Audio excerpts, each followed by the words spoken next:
Alright guys, Tactical Bit back again today. Hopefully enjoying your Thursday so far, and today we have a number of really interesting small little topics to talk about before the Paris Home Series kicks off tomorrow. Firstly, just to mention the start time for that event is going to be brought back a little bit. We'll talk about the schedule of course in more detail in tomorrow's video, but it definitely is worth mentioning along with a number of other things. Like if you guys enjoyed the video, subscribe if you're new as always, I would greatly appreciate it.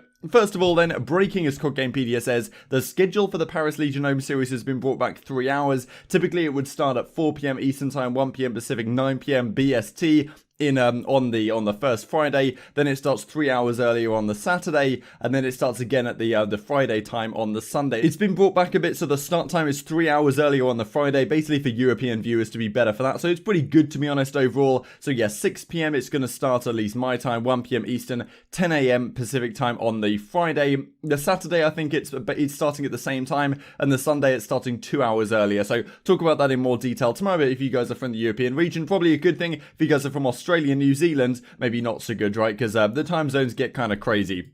So one of the topics I wanted to discuss today was around this. So the CoD League has been doing this Barracks series on YouTube, and yesterday they did one with Crimsix. I think this was a fourth one. They've done one with Envoy, and I think Morks was in one as well with Tyler TP hosting it. So yeah, they talk about a number of things, mostly surrounding, well, Porter and Clayster in this current Dallas Empire squad. However, they title the video kind of interesting, right? So Crimsix says, change the title. You know it's clickbait. I know it's clickbait. You guys are the CDL, not the Certo. So I'm intrigued to hear your guys' thoughts on this, because I'm probably a bit biased being a content creator myself, but the title at the time was, what the hell just happened? Crim Talks leaving Scump and OpTic. Now they actually changed it to Crim and Clay, the best shot callers in the league, the Barracks number 4. So it seems like Crim did get the job done by talking about how, well, this, in his opinion, was an issue with the CDL creating these like clickbait titles. And to be honest, if I was doing a video like this, I probably wouldn't put this in the title. I might put this in a thumbnail and then, you know, leave this part in the title. So I don't know. I don't really think it's a big deal by any means, but Crimsix does talk about it to some length there. So the title just shows even the league knows it needs Scump and Hector to be relevant. Very sad. This is part of the problem. How are other brands, individual brands, supposed to get built up if the league you're playing for is promoting those names in every single occasion possible? The fact that we talked about my team a lot, but neither the words Dallas or Empire are a part of the original title is case in point. This, I suppose, is just the rich get richer kind of situation that you see all across the place. The fact that Huntsmen have the biggest fan base means that they get talked about the most, which means that new individuals coming into the scene get exposed to that brand more than others, right? So you know, there's, well, I suppose you could expect the CDL to do better in this aspect, and I definitely think that's an understandable claim. Crimsix says agenda's being pushed, just pushing back. We talked more about CoD and OpTic within that video. That's the Complexity Dynasty back in the day. We talked about the past and my current team. We talked more about the past and my current team than we did Scump. I don't even recall talking about him for more than 30 seconds. Point is, why is the title on YouTube what it is? They could have done so many different, better titles. They chose to beat a dead horse once again. So maybe you guys don't think this is a big deal, but I kind of understand this point, right? If you're the CDL creating this type of content, you probably want to help promote other brands rather than just using effectively titles to get you more views. But then again, the more views you get, Activision can then point at these videos and the viewership and say to investors, like, look how well our league is doing based on this content and all that kind of stuff. So, you know, there's multiple things there, there's multiple levels to this. So the second thing to discuss is Douglas Censor Martin. I'm the best 6th man in the league and it isn't even close. So this is pretty interesting. I'll share some little bit of beef really with Censor and, well, Crimsix, who we just talked about, in a couple of minutes here, surrounding, well, they played a 10 series against each other. Censor kind of went at Crimsix and then he came back with a few remarks, let's put it that way. So it's obviously been a difficult season for Doug. He's talked a number of times how he's not really a big fan of the way the substitute structure really is set up right now in the CDL, but he comes up with being the best 6th man in the league, and I'm sure a lot of people would contend this one, right? So Tommy says, I reckon we'd have a good game. Mad Cat replies to it with this give, like, you know, what's going through your head, Doug? So thought we could take a quick look right at the participants in the CDL right now. There's a number of players who, well, a lot of people would have above Doug on their list, right? People are talking about Jordan General, of course, the Chicago Huntsman as their 6th man. Technically, Gunless, right, is on the bench. Technically now Classic supposedly is going to be on the bench for this coming weekend. There's a lot of players which a lot of people would have ahead of Doug. Then again, he's trying to do his best he can to get on a starting lineup, and I do really wonder where his next steps lie, because it seems pretty clear he's not going to be joining the starting lineup at the New York Subliners anytime soon. Maybe next season something happens, but frankly, if there was the season that he was going to get a shot, probably this one. And then again, you look at the reason why he was picked up to this this New York Subliners squad. But is any team really going to want to pick Doug up to their starting lineup, given that all the names that have come through over the last few months or so that have broken into the top 6 seen, likes of MattG, the likes of Awakening, that we've talked about a lot over the last few weeks, they've come from the amateur side, right? And Doug hasn't done that. Is he going to really be a player that's going to kickstart a roster to get to the higher level? Doesn't seem like he's going to be a starting player really anytime soon, as, you know, as much as he might try, right? And there's many a player on the bench that is definitely, I would put in the starting lineup ahead of Doug, to be honest, right now. So, you know, you've got Journey at the Atlanta FaZe, who was so good last season, right, on that Heretics team. A lot of people have kind of forgotten about him, and you know, once again, he's in a pretty tough spot on FaZe, right? Like, how does he even get a shot in the starting lineup?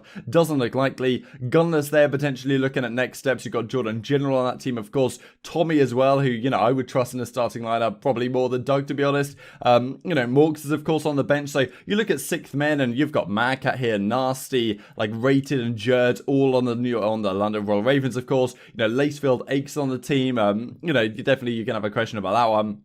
Exceed and Tiny, like Happy. Okay, Happy I would actually have Censor ahead of, to be honest. Feel kind of bad that Happy got put in the starting lineup for the subliners back in the day when Censor did not. And OGLA, you've got JCap here, so a lot of bench players, and it just seems interesting, right? Because you've got guys like Awakening and MattG that have come through not even being on the bench, and I'm sure that they're looking at the amateur scene, they're looking at the likes of players on Singularity, Team War, and also in the North American region, like D-Lo and Willet, and these kind of guys that played with Awakening in the past and had good success with them. Definitely a lot of amateur players that some of these teams might be looking to pick up ahead of not only these players on the bench who are kind of veterans that have maybe fallen off for the last few seasons, but certainly ahead of Doug, who's, you know, a lot of people would say more of a content creator than a player nowadays, even though he's trying to bring, you know, player back to the top of his priority list. So thought it was pretty interesting. Then I thought I would share this clip from Crimsix's stream last night. They were playing tens, lose a map to Doug's team. Doug doesn't necessarily do the best on the scoreboard, but that's not what Doug's all about, right? He's all about getting the results done, regardless of what he puts up on the scoreboard. Crimsix kind of does a comeback. I think the comeback was kind of 10 out of 10 in terms of straight fire, but execution maybe wasn't quite there. That was like the slowest cave. I'm moving, bro. Fuck. Someone sit in the hill too. Gosh. Can't get there. Porter. Huh. You let me assassinate you, Porter? You assassinate? Jeez, Porter. You're letting a fucking bench player assassinate you, dude. Damn, Porter. Doug, you literally let your teammate fucking die. Zero help. One. Damn. That's point number one. Two. Who the fuck on your team let you have Deddy? You're fucking garbage. Wait, point Hold number on. one, we ran in circles around each other. I did not let my teammate die. I would never do that. No. You ran in a circle around me. Oh, I can't wait for you to post a clip so you can literally prove yourself fucking wrong, dumbass. I hope somebody clipped that. Number three, Doug. You literally, the way you play Call of Duty, it's like if I'm Activision and I hire some professional fucking player that looks like or not a professional player, but professional gamer to like showcase all the graphics in my game. Like I'm walking around at the slowest speed possible, on the slowest sense possible. I want them to see everything all beautiful around the map. That's how you fucking play Call of Duty, Doug. You burger walk more than anyone I've ever seen. It's actually pathetic, bro. Hit a tack sprint. Oh wait, when you do that, you can't hit a fucking shot, Doug. Get the fuck out of my call and get the fuck offline, pussy. So for the last couple of minutes here, wanted to talk about the state of the game once again, because Attach has been talking about it on Twitter the last couple of days. Clayster did a clip from a podcast that he was on very, very recently, talking about how they just can't seem to get through to the developers, however hard they try. So this tweet we talked about a couple of days ago, tournament in a week trait, and there still isn't a proper way to practice for it. Mind blown. So Attach follows up with it. Can't even practice what we're going to be playing in the tournament. This is something I didn't really talk about in that video where I discussed practice 2 days ago now. Have to scrim on 12 Hz with the correct spawns or 60 Hz GB servers with the incorrect spawns. That is tough to say the least. I saw another tweet which I managed to lose, but effectively someone else was saying that apparently the developers over at Infinity Ward say that the spawns on the 60 Hz GB servers are exactly the same as the spawns on the 12 Hz servers. You know, I find this whole thing very strange. I don't doubt the pros' words that the spawns are different, but when you look at it from this angle and they say that, okay, the 12 Hz servers that they can play on if they go in regular private matches with the coaches allowed to spectate, they have the correct spawns. 60 Hz GB servers somehow have different spawns, but the spawns they play on at the actual event on 60 Hz have the correct spawns. So not even sure how exactly that is even possible, but apparently it's the case. And supposedly Infinity Ward are saying, well, it's all the same across the board. But Attach and other pros clearly don't think so. Is this another case of like bad boxes and pros getting in their own heads, or is this legit, right? And I don't really doubt that the pros can figure out if the spawns are different or not, given they play this game all day, every day. And I wouldn't be surprised if Infinity Ward somehow have managed to have this oversight, right? So I'll share this clip with Clayster, talking about how they've had many times they've tried to reach out to Infinity Ward and get something changed, whether it's to do with bomb locations, flag locations in domination, spawns overall, all these kind of things. It doesn't seem to go their way, regardless of what they try. That they could fix, and if they were to fix them, they'd be a sick game. Like if they were to make a spawn tuning and do like make a really clear spawn grid and just like make the spawns predictable, the game would actually be pretty awesome. But like we've had zero help with all of that from the developer, and I think that's where a lot of the frustrations from the pro players comes from, is that like, you know, we've gone through the proper channels, we've submitted like documents of feedback that is like well written and like no emotion in it, and they just literally like, okay, we got it, and then don't do anything with it. Like we've been trying to get Dom flags changed since -2 months of the game coming out. Like, you know, like we gave them different bomb sites, different bomb or Dom flags, like, and none of this has happened. So like, we don't expect it to happen, and that's really where you see a lot of the frustrations boil over from a lot of others. And also, you've got this discussion here from Pristini talking about the gentleman's agreements right now, which actually the CDL did acknowledge on stream a few days ago, which I was somewhat surprised by. But Method says tax spam, so tactical spam, like stuns and stuff like that in this game is absurd. One of the reasons why, I think a BZ or someone said that the reason why Black Ops 4 was so good is you didn't really have that issue, which was a benefit of Black Ops 4, I think, in my opinion.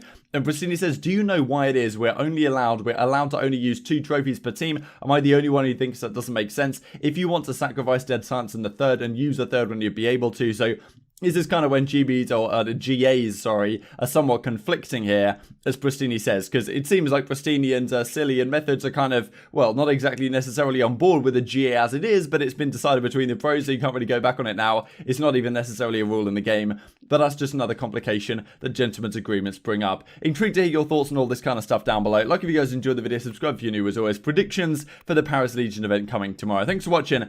I'll see you next time.